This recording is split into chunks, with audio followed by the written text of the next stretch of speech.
Assalamualaikum warahmatullahi wabarakatuh. Halo semuanya, sebelumnya perkenalkan nama saya Kevin Stopper dan sebagai moderator dari kelompok 4, di mana kelompok kami akan membahas mengenai cara menghindari kesalahan berbahasa dalam penulisan teks akademik.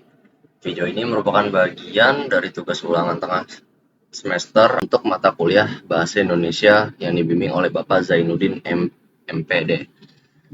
Adapun anggota kelompok kami yang akan menyampaikan materi adalah yang pertama yaitu Egy Herdiansyah yang akan menjelaskan bagian pengertian teks akademik, dilanjutkan oleh Graciela Ripka Teresia yang membahas ragam teks akademik diselingi dengan cuplikan drama singkat sebagai contoh kejadian umum terkait materi yang sedang dibahas.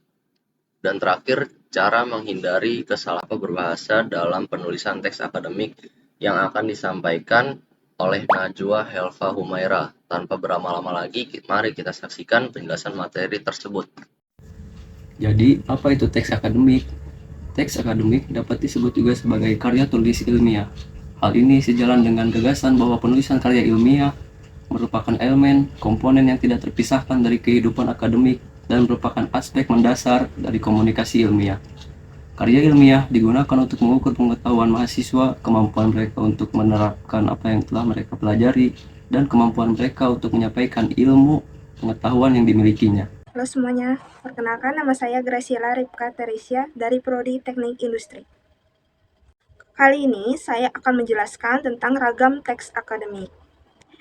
Di dalam teks akademik dapat dibagi menjadi beberapa jenis berdasarkan tujuan, fungsi, maupun sudut pandang yang membuat teks tersebut memiliki ciri khas yang membedakan teks satu dengan yang lain. Biasanya di dalam teks akademik dapat dibagi menjadi dua jenis, yaitu teks mikro dan teks makro.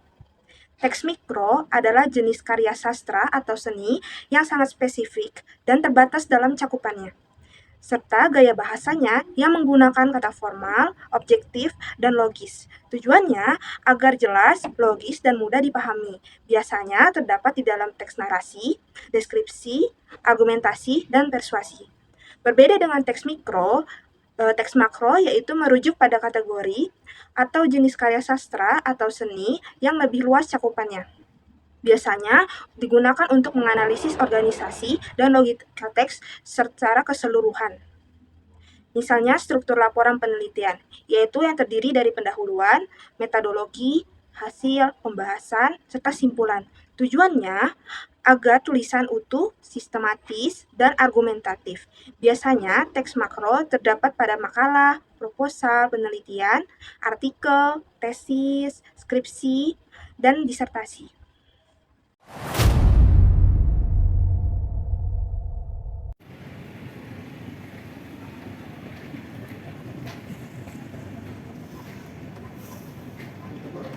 Oke, kepala gue udah ngebul nih. Karya ilmiah kok makin dibaca makin susah ya?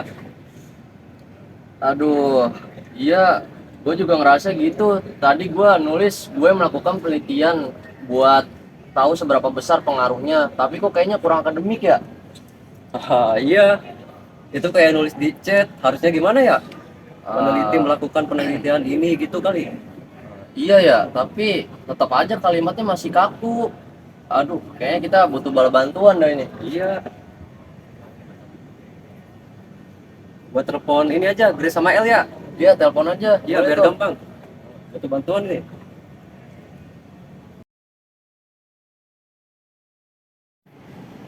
Jangan tadi susah banget ya, pusing ngerti sama sekali sih. Ini kita belajar bareng aja nggak sih teman-teman yang lain? Iya boleh. Berbeda sana. Iya. Bentar. Egi apa ya? Egi? Aku coba apa dulu? Halo Egi. Halo Grace, Iya kenapa? ini gue sama Kevin lagi bingung nih. Gimana cara melakukan penulisan ilmiah? Boleh minta tolong nggak? Oh iya boleh. Gue lagi di ini di depan gedung Fakultas Teknik nih. Yaudah kita Sini kesana aja, ya. berdua nih. Sama El. Oke, bye. nanti katanya minta bantuan kita buat kerjain tugas. Mau samperin? Udah yuk. Iya, mana ya? Makan Lil.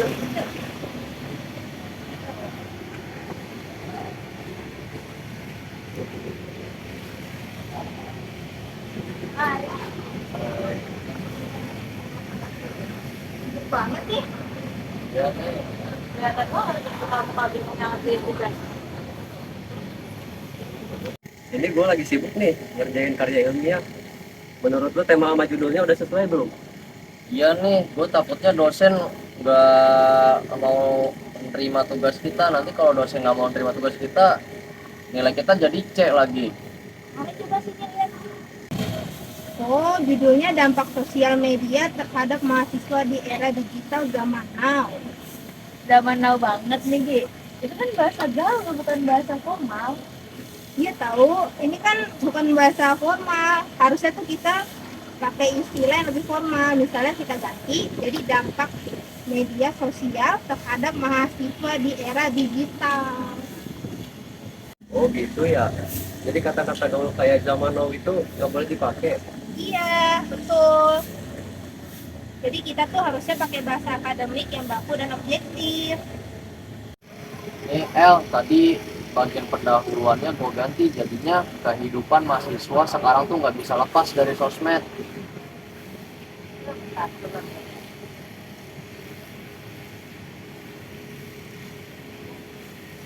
Ini bagus sih idenya, tapi sekarang itu coba ubah jadi kehidupan mahasiswa saat ini tidak dapat dipisahkan dari penggunaan media sosial.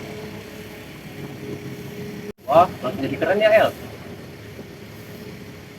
Nah, selain pilihan kata, kalian itu juga harus hati-hati sama struktur kalimat dan penulisan sumbernya. Misalnya tuh kutipan tuh harus ditulis dengan format yang benar. Wah iya, gue kadang suka lupa buat nulis sumbernya. Kadang gue cuma kadang gue cuma ingat tulisannya doang. Nah, ini juga salah satu kesalahan umum. Sebenarnya dalam karya tulis ilmiah tuh, sumber itu yang paling penting biar tulisan kita bisa kredibel.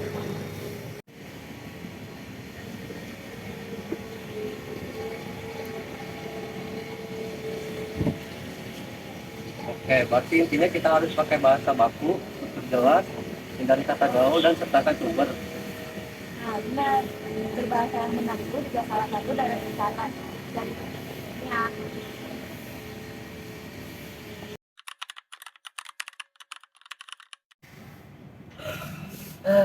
Kelar juga akhirnya. Makasih banget El sama Grace, kalian penyelamat kami dari bencana bahasa. Iya Grace sama El, tanpa kalian kita nggak bakal bisa nih ngerjain karya ilmiah sampai selesai. Ya, sama-sama. Nah, makanya mulai sekarang tuh biasain kalau nulis karya ilmiah pakai bahasa akademik biar nanti kedepannya kalau buat skripsi tuh nggak susah. Setuju. Setelah menonton video drama singkat yang diperankan oleh kelompok kami, selanjutnya saya Najwa Eva Umaira akan menjelaskan lebih lanjut mengenai cara menghindari kesalahan berbahasa dalam penulisan akademik. Yang pertama, adanya pembimbingan dari dosen. Yang satu ini, contohnya seperti pada saat bimbingan skripsi, dosen biasanya menandai kesalahan yang ditemukan dengan pulpen bertinta merah dan menyertakan keterangan pembenarannya. Yang kedua, pelajari kaidah kebahasaan. Pada era digitalisasi ini, sudah banyak sumber belajar yang dapat diakses secara bebas oleh semua orang melalui internet, seperti Kamus Besar Bahasa Indonesia atau KBBI yang dapat diakses pada tautan berikut, dan juga Pedoman Umum Ejaan Bahasa Indonesia atau KUEBI, ataupun Ejaan Bahasa Indonesia yang disempurnakan atau EYD yang dapat diakses pada tautan berikut. Beberapa sumber tersebut bisa menjadi acuan utama untuk mempelajari ejaan, kata baku, tanda baca, dan struktur kalimat yang tepat. Yang ketiga, melakukan proofreading atau membaca ulang.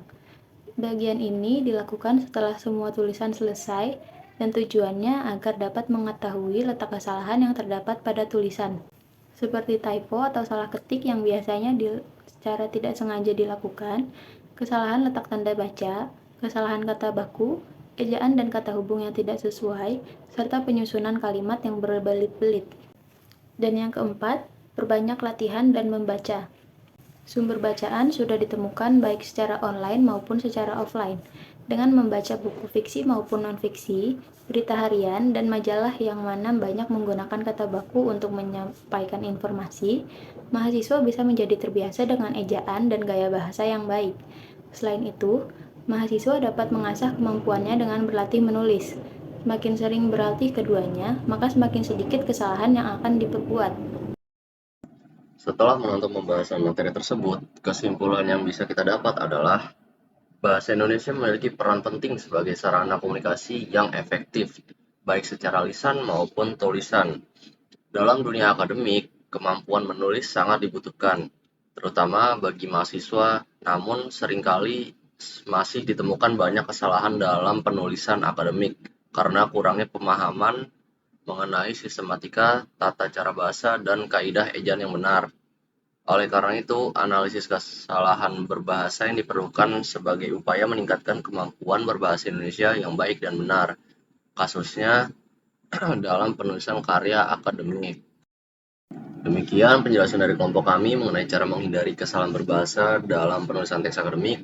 Kami menyadari bahwa kami masih banyak kekurangan, untuk itu mohon maaf dan sangat terbuka untuk kritik dan saran yang membangun. Terima kasih atas perhatian partisipasi teman-teman semua. Semoga video ini bermanfaat untuk menambah pemahaman kita semua. Oke, wassalamualaikum warahmatullahi wabarakatuh. Jangan lupa like and comment ya guys ya. Dadah.